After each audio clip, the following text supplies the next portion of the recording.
My name is Joe Lynch, and I'm with the Logistics of Logistics. I'm a podcaster, so I'm used to interviewing smart people like this, but I'm not used to doing it live. My editor normally cuts out the dumb things I say, but so just ignore it. But this is going to be a great conversation because we got a lot of great people up here, and they're all shippers.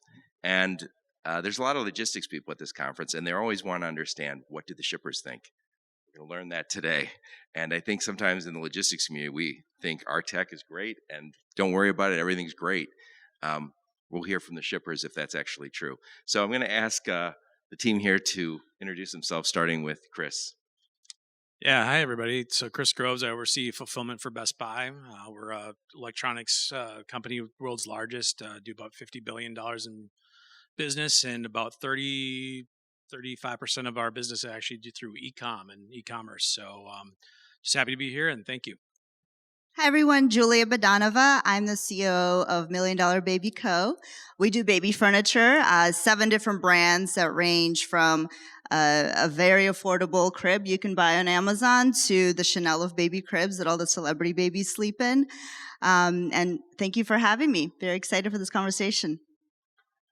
Hey everybody, I'm Ashley Tyrner. I'm the founder and CEO of FarmBox RX. FarmBox RX is a patient engagement company. We deliver food as medicine within healthcare. So like Centene, United, Humana, those are our customers. And then we service their members with our boxes of food.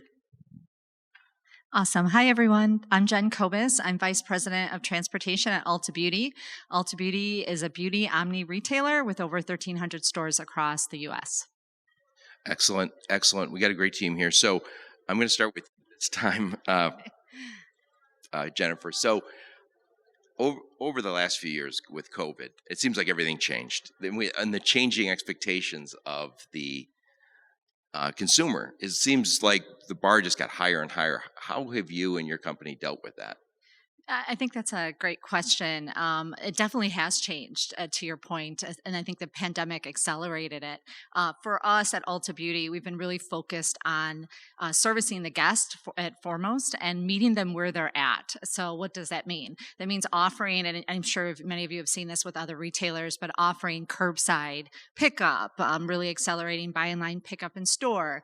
We leverage our entire network to service the guests, whether it's shipped from store or from our DCs. So constantly trying to meet the guest so that it feels frictionless from their perspective, and also connecting them from a digital perspective. So when they're in our stores, whether they're on the phone, on our mobile app, or shopping physically in a store, that they're having that just seamless guest experience, which is what they've demanded and want, quite honestly. And so we've had to be agile and be able to support that. Right. So, Ashley, I know you have these FarmBox are all customized, right? So there's no two shipments that are the same for the most part, right?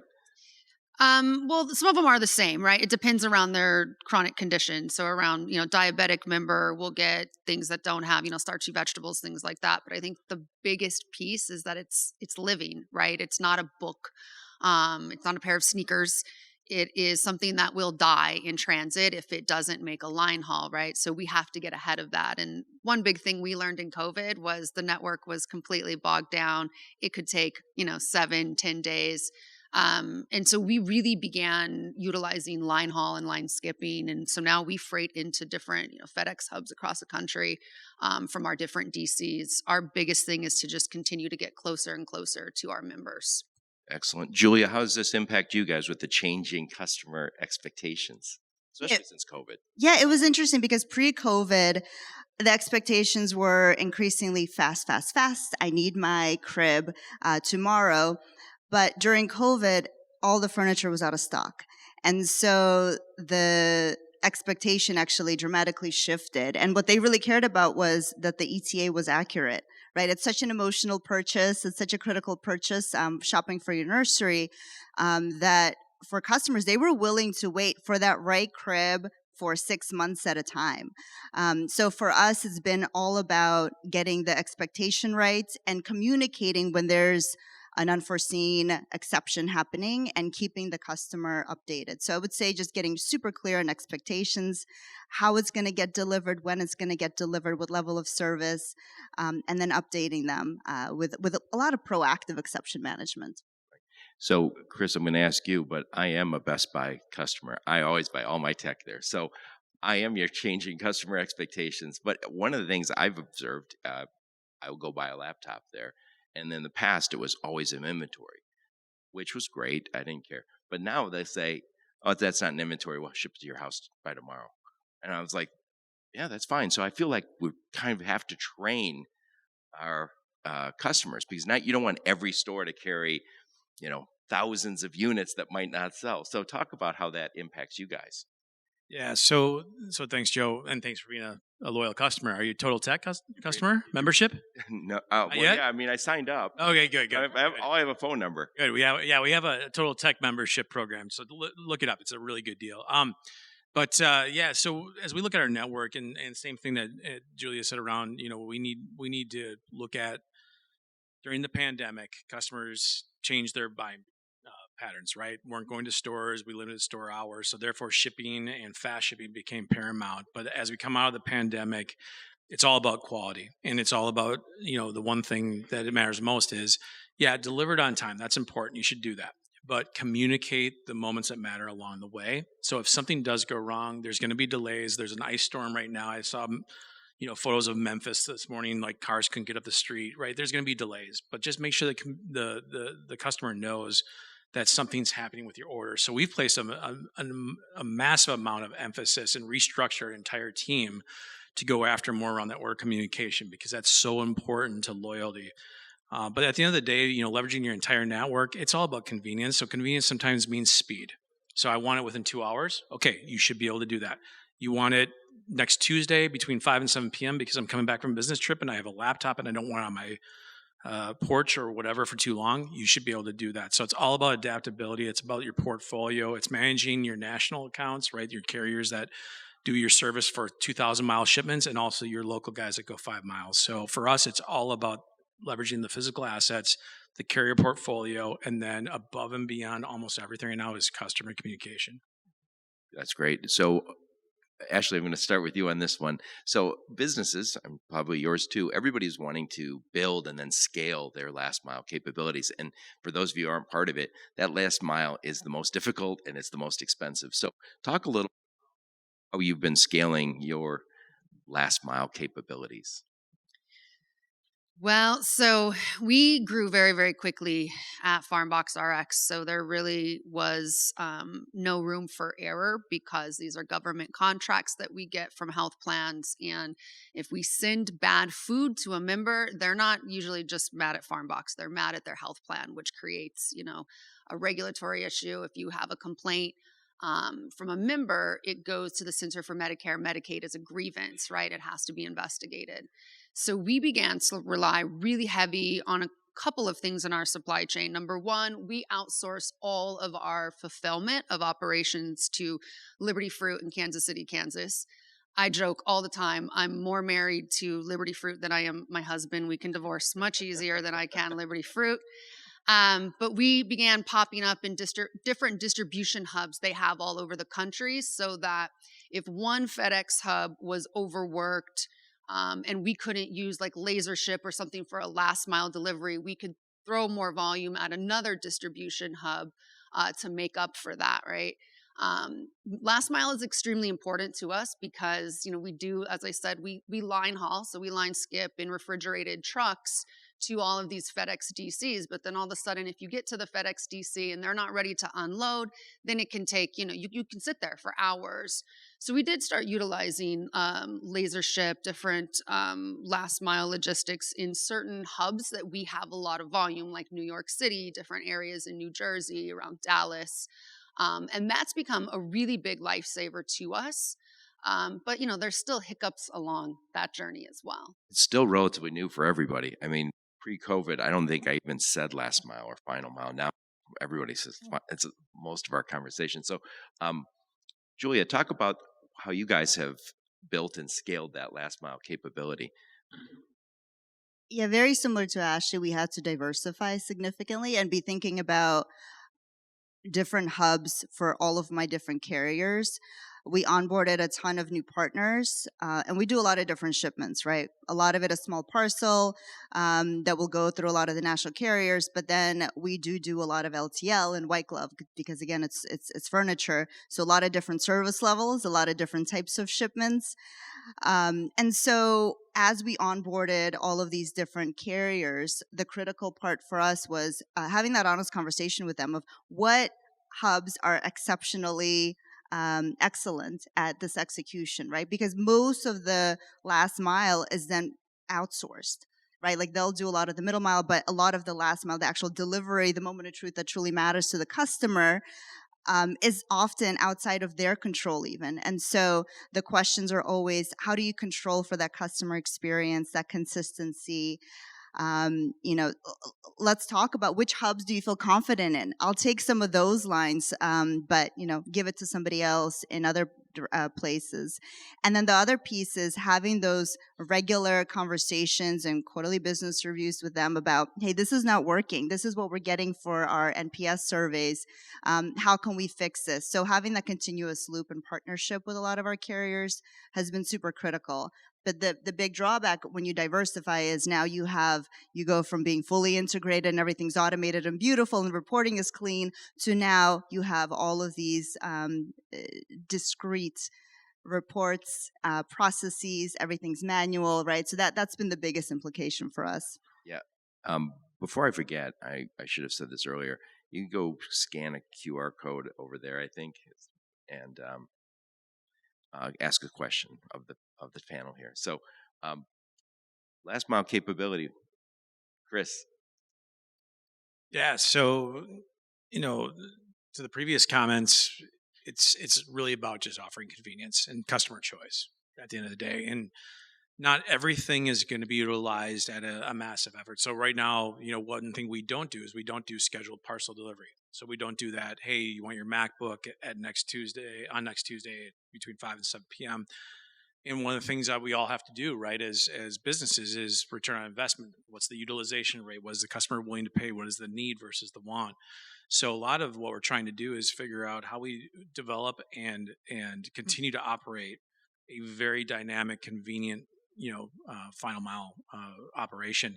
And not everything's going to get through the pipeline, right? So you look at it and say, hey, this utilization model might make sense. Let's go invest the $2 or $3 million in IT investment or whatever it is to get that going, and let's implement it. Other things are going to come in, that are going to basically be prioritized differently. So, it's all about where things, fall into the game. So for us, a lot of it is just around that convenience thing. But again, I'll go back to this idea around communication. No matter what you do and how you do it, you need to communicate effectively along the way. And that's going to really ultimately at the end of the day be what your customer appreciates about you.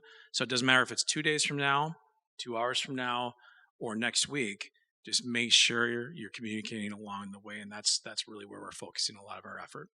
Yeah, excellent. It's funny you mentioned investing $2 or $3 million into something. And I think, a lot of shippers would say, oh, that's great. We don't have $2 or $3 million to invest. But and that's one of the challenges because it is expensive on that final mile. So I want to get your thoughts on the final mile also. Okay. I would say that everyone kind of hit the nail on the head there as far as diversified carrier portfolio, scorecards and driving accountability that Julia talked about. And I think, Chris, when you talk about just overall communication, I think it's really critical with that final mile carrier as well. So for instance, with a lot of when we talk final mile, it could be final mile to our stores, it could be final mile to our guest. And when we look at the parcel landscape, we have a very diversified portfolio. We've built that over the last few years. But when we communicate our big season, which is our holiday peak season, when we communicate that forecast, that's a moment in time, often very early, sometimes September, October, that we're sharing in order to secure capacity. That changes day to day, sometimes, week to week, hour to hour, you name it, during the holiday. And so constantly getting in front of that with your carriers, sharing with them what you think is coming. Maybe there's some marketing options that you're putting out on the table, or you're going to change your marketing direction so it might increase volume.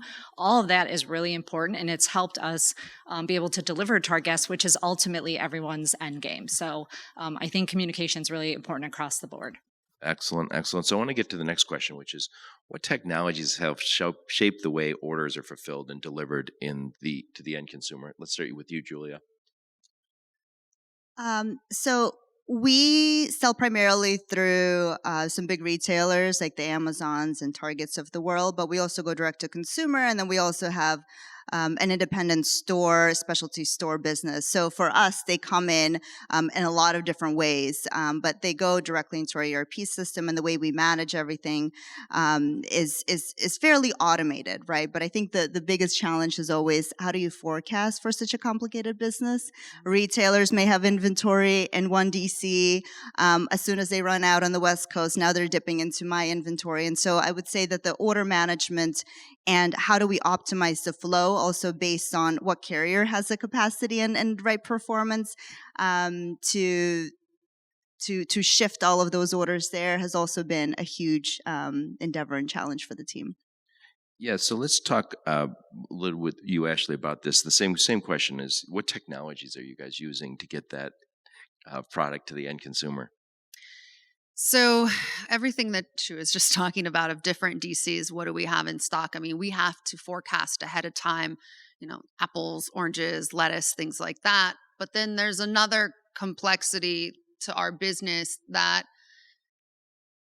every health plan, depending on the H code of the health plan by the state and by the plan, has different content that goes in our box. So imagine if we were to ship a United member Humana's content. Like Humana's going to be upset, United's going to be upset, Center for Medicare, Medicaid's going to be upset. And it's going to cause member abrasion. So we had to invest in technology for those inserts coming out on the line. So we attempted to do it where we had, humans, even a caged environment where we had barcodes and a human would go get the content, and it was we had some hiccups, and so we had to invest in technology that prints on demand, and boxes cannot go unless that content it's printed, it's then scanned when it's in the box, and then the box can be closed. Yeah, and if you could also elaborate, you're moving food to consumers.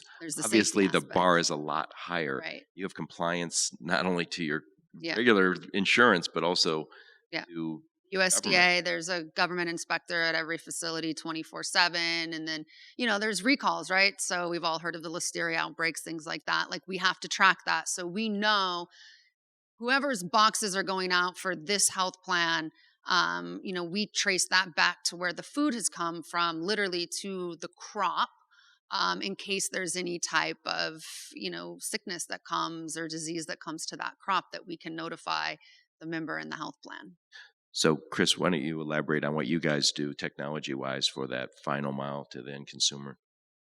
Yeah, so, ultimately at the end of the day, we want to source effectively and efficiently. And again, it goes back to that convenience. So you can't do same day if you're not local. Right? You might have a 35-mile radius. We work with our partners around the technology and routing efficiently, because there's also the sustainability factor, right, that we all have to be aware of as shippers around, okay, is it the best thing for us and the customer and the environment, in that lens, to ensure that we ultimately deliver on what we want to promise, but do it responsibly.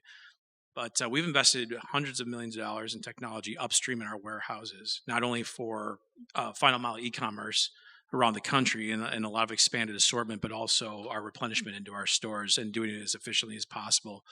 But at the end of the day, we work with our partners, right? And they're developing a lot in our carriers, right? And around efficient technology. I was just down in Atlanta with our UPS leadership team around the things that they're doing with data and analytics, and how they're being more efficient with getting product onto the truck efficiently. And it's not about cost reduction so much as it is about sustainability. So that's going to be a major factor that we all have to, deal with, and in a good way, right? We all want to do the right things and be a steward of the environment, but we're really investing in the technology around data analytics, inventory placement. We have over 1,000 fulfillment centers, including our stores. So getting that part right makes a lot of difference in terms of not only the service level for your customers in terms of speed and convenience, but also for the environment and sustainability. Excellent. I see we have a question from Akash. We'll work this in because we might miss it at the end, but it's how important is it to be in the driver's shoes and experience what they experience to build technologies that truly enable them? We'll start with you. Yeah, so I would just say that that's a great question. I would just say, first off, from a technology perspective, Ulta Beauty, several years ago, from a supply chain lens, has built a multi-year transformation roadmap. And part of that transformational roadmap was focused on technology. And so, Chris, you mentioned automation and in our distribution centers. And so we're in the midst of actually rolling out this automation technology across our facilities. When we think about last mile, I often think about tracking and having visibility to that. It's not only from a guest perspective, but it's also from a business continuity. So when we talk about some of the weather events that are occurring, being able to understand, where are those packages? What is the ultimate impact, or where are those shipments? And making sure that you're able to divert if you need to be. And it's not just climate related, right? So there's civil unrest. There's all kinds of areas where you need to be able to be very familiar with what's going on, and tracking, some type of tracking device is really critical for that tracking tool from a technology perspective. And so we've focused on that, I would say, in the last year or so. As far as this question, I love the idea of being in the driver's shoes, as they put it. I think what's really important is to make sure, when we talked about communication earlier, is that you're in constant communication of your ultimate strategic goals. So not current, but where you want to get to, and then working with them to understand where are they, what is their vision, and from a technology perspective, so that you can understand how does that really blend well from a partnership perspective. Because I think it's not necessarily in the driver's shoes, but it's getting pretty close to it by knowing what their strategy is. Right. Chris, can you elaborate on this? And it's, again, how do we get into the driver's shoes and enable them to do a better job for us, but also have a decent experience themselves? Because we do have a constant talent problem. We're not going to talk too much about it here, but we're all struggling in warehouses, drivers. There's always a shortage. So talk a little bit about Best Buy's approach. Yeah, so one of the things we always talk about, you can always talk about rates and pricing and so forth with your carriers, but it is about the employee experience. So just like I talked about sustainability, it's about making sure that the folks that deliver your packages, they're not your employees, they're your partner's employees, but they're an extension of your brand. And often, in fact, we had a stat that almost 80% of all customers that called into our call centers, they called in, even though it might have been a carrier problem with a package, it was actually, they called Best Buy, right? Say, hey, I need you to take care of it. This is your partner. This is your extension. You take care of it for me. I'm not calling UPS. I'm not calling FedEx. I'm not calling whatever. So that constant, evolution in terms of how we're going to talk about not only just delivering a package on time and in good shape, but what's the experience when things go wrong? And there will be customers that will leave the Best Buy brand because of a carrier issue. And that's how critical it is for us to continue to do that. So we always constantly talk about, what are you doing to make the employee experience better for the driver? Often they'll be under considerably extensive and tough timelines to deliver packages. It might be rainy, it might be snowy, it might be compromised conditions, but they're still expected to deliver. But how are we handling that? And what we want to see is the technology, and we want to see examples of the technology that our carriers are providing to their employees around how to be more efficient and safe at the same time. And that's an ongoing conversation that's getting even more critical importance in how we go to market. Since we did kind of delve into talent a little bit, I want to ask you, Julia. We struggle right now to fill our warehouses with enough people, so we're all investing in technology. And I know we struggle with the driver shortage. I don't know how that impacts the gig economy, but talk about some of that and what you guys are doing over at $1 Million Baby. Yeah, so we have our own warehouse attached to our office in Los Angeles, and we have a team there, and who's exceptional. And for a lot of these guys and ladies, they've been working there for decades. And I would say the things that truly matter is just treating them well, treating them as part of the team, that they're not, a separate warehouse entity, and it's a very different kind of tale of two cities. It's they're getting a lot of the same benefits, the same bonuses. They're getting invited to a lot of the same events. So to me, it's actually on the softer side of things that keeps our retention extremely high. We have dramatically increased our pay also to make sure that we're extra competitive and overpaying in this very volatile market where people are leaving, for $1.50. To me, I was like, I do not want that to be the case. I want everyone to have a very good living. Especially in Los Angeles, it's very difficult. And the other piece is, we give them transparency into why things are overstocked, or who's performing and picking extremely well, who has a really low error rate. So that way everyone feels that that they're aligned with the overall company goal, So I think that's really made all the difference in our retention. Well, it's so important. And again, I think about this all the time, and I ask them, my podcast people, would you encourage them to work in a warehouse environment? Would you encourage them to go into driving? And for the most part, feeling like, well, no, not really. But if we can get technology into these warehouses and you say, this is a great supply chain job, as opposed to, I walk 10 miles a day and lift heavy things. Somebody said to me not so long ago, nobody retires from a warehouse. And I thought, that's because of how hard it is. So we're going to run out of time. So I want to do the lightning round. I'm going to start with you, Jennifer.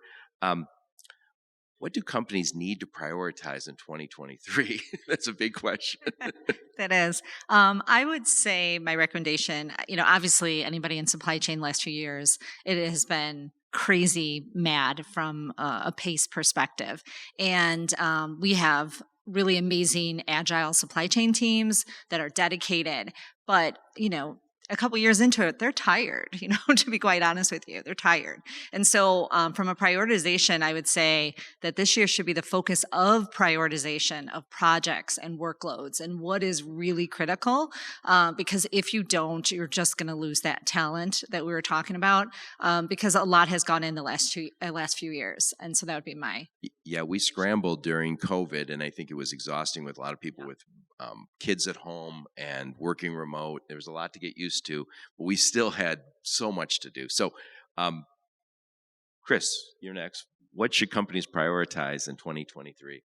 Yeah, it's similar to what Jen just said. It's all about priorities. I mean, there's likely some form of a recession coming, right? And that's going to affect different industries differently, different retailers differently, depending on your product category and what you sell and what you offer. So, maximize services, et cetera. Product margins are continuing to get, compressed. Even though supply chain issues have overall subsided a bit, it's still not great.